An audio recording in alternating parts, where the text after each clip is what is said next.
We're here back in the Fantasy Bar Week 11 on tap. 6 of my favorite plays ready for you on FanDuel and DraftKings, including a pairing I want to go back to that we had last week. Some of my favorite correlations in a couple games that we want to target a running back in about the best spot you could dream up and not looking to be very highly owned. A value tight end we're looking at for week 11. And of course, my favorite play on the entire slate, a running back with a massive ceiling. Who are we talking about? Only one way to find out. It's time to belly up to the Fantasy Bar.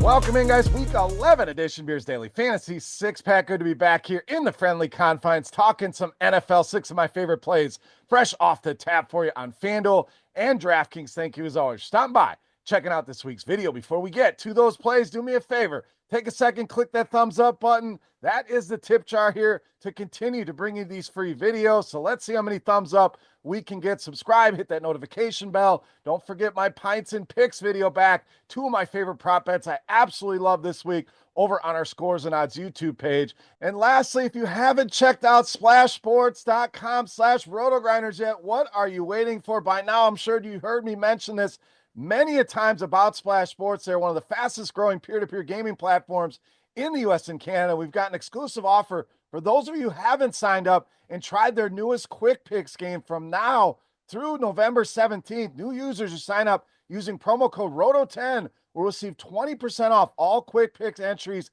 in November, back as playable bonuses on December 1st. The bonus maxes out at $1,000. So this is one of the most significant rakeback offers that we have seen in years in DFS, only available for those using promo code ROTO10 at sign up. Click the link in the description for more details. All right, let's talk some week 11 here. Let's start with our quarterback, going right back to the well on Brock Purdy. So Purdy got it done for us last week against Tampa, and I really like the spot once again here this week in a divisional game against the Seattle Seahawks. So going right back to him here in week 11. Looking at projected ownership, yes, Purdy likely the highest owned quarterback on the slate, looking like 10 to 12%, so nothing to be alarmed about. Christian McCaffrey looking like one of the highest owned players on this slate. This passing attack should probably be a lot higher owned than what we will see once the game's locked on Sunday. So not saying do not play Christian McCaffrey. Great spot for him, of course, but don't forget about this Niners passing attack, projected for almost 28 points in this game. Seattle has had issues with the quarterback position. We're talking bottom 12 in fantasy points allowed. And over the last couple games, almost 290 passing yards per game allowed. Brock Purdy, another smash spot here at home in week 11. All right, let's pair him up with another guy we had last week, wide receiver, Jawan Jennings. I try to give you guys some fresh blood each and every week, but I love this pairing again, especially Jawan Jennings, who has stepped in to this X receiver role, the Brandon Ayuk role for the San Francisco 49ers. And if he's going to play that role, and it sounds like from Kyle Shanahan that is the plan, then he is vastly underpriced here at $5,300 on DraftKings and $6,200 on FanDuel. I'd say about $1,000 too cheap here, and I don't think these prices will last. So I want to buy low again here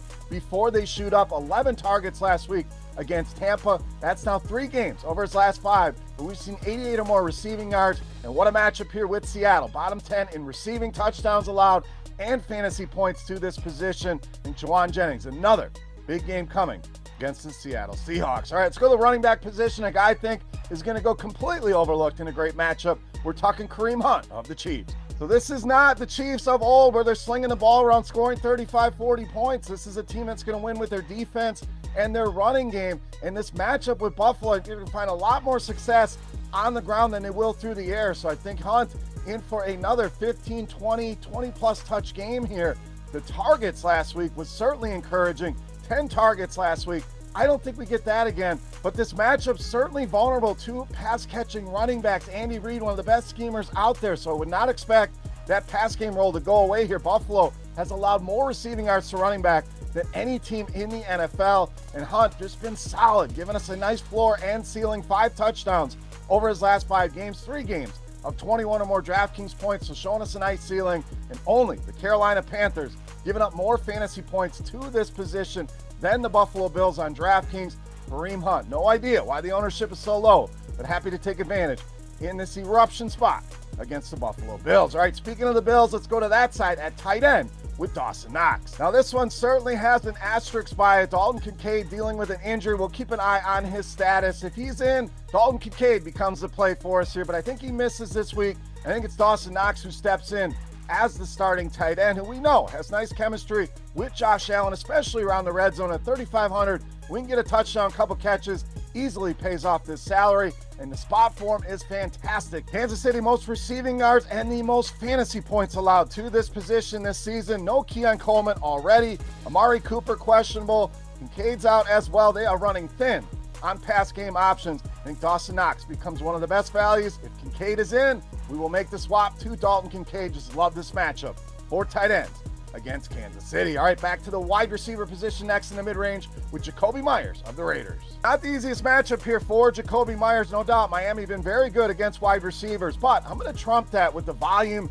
and the potential game script we're going to see here. Vegas, 7.5-point underdog, so likely throwing a ton here. And Meyers has been getting a ton of targets, a ton of first read looks. This guy ranks among the league leaders in both of those categories, 9 or more targets now in 4 of the last 5, and given us 6 or more receptions in 4 of the last 5. Has flashed a nice ceiling here in a couple games over the last month as well. And Gardner Minshew going to stick as the starting quarterback. I think that's great news for Meyers. These two have shown a great connection, like we mentioned.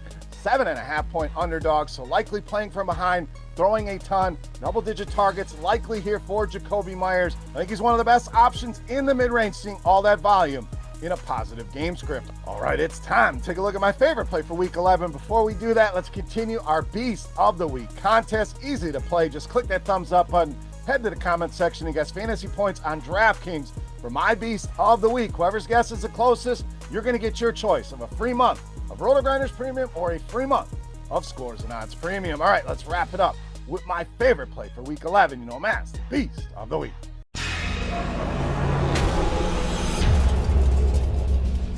All right, Beast time. We owe you a running back. We're going to give you even more correlation here and stay in that Raiders-Dolphins game. And we are rolling with Devon Achane of the Dolphins, this week's Beast of the Week. So disappointing game last time out against the Rams, but I love this as a get-right spot for Achane and this offense. They got the win against the Rams, but I think Achane really in a spot to get it going here with their season on the line. Miami cannot afford any losses here, so I think they're really going to rely on their stud in the backfield. This guy gives us a very similar ceiling to guys like McCaffrey, Kamara, who are going to be very, very highly owned.